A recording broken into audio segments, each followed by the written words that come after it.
بسم اللہ الرحمن الرحیم۔ تمام ناظرین اور سامعین کو حسنین خان کا خلوص بھرا سلام۔ میں ہوں حسنین خان اور آپ دیکھ رہے ہیں 14 ستارے یوٹیوب چینل۔ معزز دوستو، ایک بادشاہ کے ہزاروں غلام، مشیر اور وزیر تھے، لیکن ان میں سے ایک غلام ایسا تھا جو ہمیشہ خوش رہتا تھا۔ چاہے حالات جیسے بھی ہوں، قحط سالی ہو جائے خوش، اناج بڑھ جائے خوش، تنخواہ بڑھ جائے خوش، اور اگر کم بھی ہو جائے تو پھر بھی خوش۔ سردی ہو، گرمی ہو، طوفان ہو، بارش یا پھر تیز آندھی، وہ ہر صورت میں ہمیشہ وقت پر دربار پہنچتا تھا۔ لیکن بادشاہ کو اس کی ہر وقت کی خوشی پر حیرت ہونے لگی اور سوچا کہ بادشاہ میں ہوں، سب کچھ میرے پاس ہے، لیکن ہر وقت یہ خوش رہتا ہے اور مجھے طرح طرح کی پریشانیاں ہیں۔ بادشاہ کی اس کیفیت کو ایک وزیر نے بھانپتے ہوئے حاضر ہو کر فرمایا کہ حضور، کئی روز سے دیکھ رہا ہوں کہ عالی جاں پریشانی کے عالم میں ہیں، بتائیے کہ کیا بات ہے۔ بادشاہ نے اپنے اس وزیر کو سارا قصہ سنایا تو وزیر نے پوچھا کہ جناب والا، آپ یہ بتائیے کہ کرنا کیا ہے۔ بادشاہ نے وزیر سے کہا کہ میں اس آدمی کو پریشان دیکھنا چاہتا ہوں۔ وزیر بولا کہ قبلہ، آپ بے فکر ہو جاؤ، یہ تو معمولی سی بات ہے، بس آپ بہت جلد دیکھ لیں گے کہ یہ غلام کیسے پریشان ہوتا ہے۔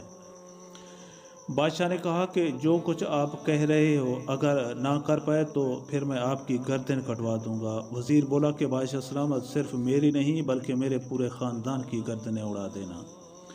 وزیر نے ایک تھیلی لی، اس پر ہندسوں میں 100 عدد لکھا اور پھر اس میں 99 سونے کے سکے ڈال دیے۔ شام ہوتے ہی بادشاہ کو ساتھ لیا، اس غلام کے دروازے کو کھٹکھٹایا اور تھیلی کی گانٹھ ڈھیلی کر کے دہلیز پر رکھ دی اور پھر خود ایک طرف چھپ گئے۔ غلام باہر نکلا، ادھر ادھر دیکھا، کچھ نظر نہ آیا ماں سوائے اس تھیلی کے۔ اس نے تھیلی اٹھائی اور اندر چلا گیا۔ ادھر بادشاہ نے وزیر سے سرگوشی میں کہا کہ وہ تو تھیلی لے کر چلا گیا، تم نے جو کہا تھا ویسا تو نہیں ہوا۔ وزیر بولا کہ عالی جاں، اب صبر کیجئے۔ کچھ دیر گزری تو وہ غلام روشنی لے کر باہر نکلا اور کچھ ڈھونڈنے کی کوشش کرتا دکھائی دیا۔ کافی دیر تک اپنے دروازے کے سامنے گلی کا سارا حصہ چھان مارا اور پھر دوبارہ واپس اندر چلا گیا۔ ادھر بادشاہ اور وزیر یہ سارا منظر دیکھ رہے تھے کہ وہ غلام دوبارہ اپنے پورے خاندان سمیت باہر نکلا اور سب لوگ مل کر کوئی چیز تلاش کرنے لگے۔ بہت دیر تک یہ عمل جاری رہا۔ مکمل گلی کو چھاننے کے باوجود کچھ نہ ملا تو تھک ہار کر گھر میں داخل ہو گئے۔ وزیر نے بادشاہ سے کہا کہ اب چلیے، باقی کا تماشا کل دیکھ لینا۔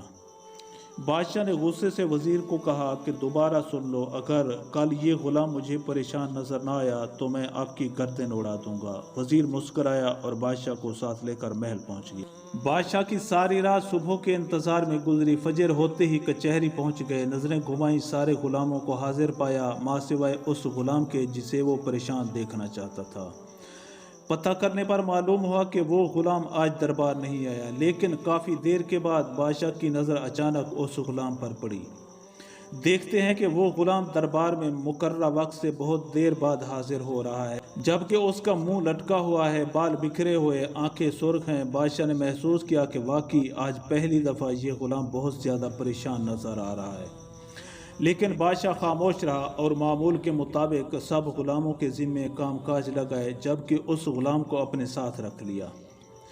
بادشاہ اسے جوس لانے کو کہتا تو وہ پانی لے کر آتا، کھانے کا کہتا تو کچھ اور لے کر آتا، لانے کچھ اور جاتا مگر لے کر کچھ اور آتا۔ آخرکار بادشاہ نے غلام کو بلایا اور کہا کہ آج پہلی بار میں تم کو زیادہ پریشانی کے عالم میں دیکھ رہا ہوں، بتائیے کہ کیا وجہ ہے۔ غلام نے جھجکتے ہوئے ساری داستان بتاتے ہوئے کہا کہ اس تھیلی کے اوپر 100 لکھا ہوا تھا، جبکہ اس کے اندر 99 سکے تھے۔ میرا خیال ہے کہ جب یہ تھیلی میری دہلیز پر رکھی جا رہی تھی تو اس کی گانٹھ ڈھیلی ہونے کی وجہ سے اس میں سے ایک سکہ کہیں گر گیا ہوگا۔ یہی وجہ تھی کہ رات بھر ہم اس سکے کو دروازے کے آس پاس گلی میں ڈھونڈتے رہے اور پوری رات مجھے نیند تک نہیں آئی، لہٰذا اب میں شدید پریشانی میں ہوں کہ وہ سکہ آخر گیا کہاں۔ بادشاہ نے زوردار قہقہا لگایا اور کہا کہ وہ تھیلی میں نے رکھوائی تھی اور یہ سارا کھیل تمہارے ساتھ کھڑے ہوئے اس وزیر کا تھا۔ تو قارئین، کہیں آپ بھی 99 کے چکر میں تو نہیں؟ کیونکہ ہمارے معاشرے کا حال بھی کچھ ایسا ہی ہے، بس صرف کسی ایک چیز کی تلاش میں ہم اللہ تعالیٰ کی باقی لاتعداد نعمتوں کو بھول جاتے ہیں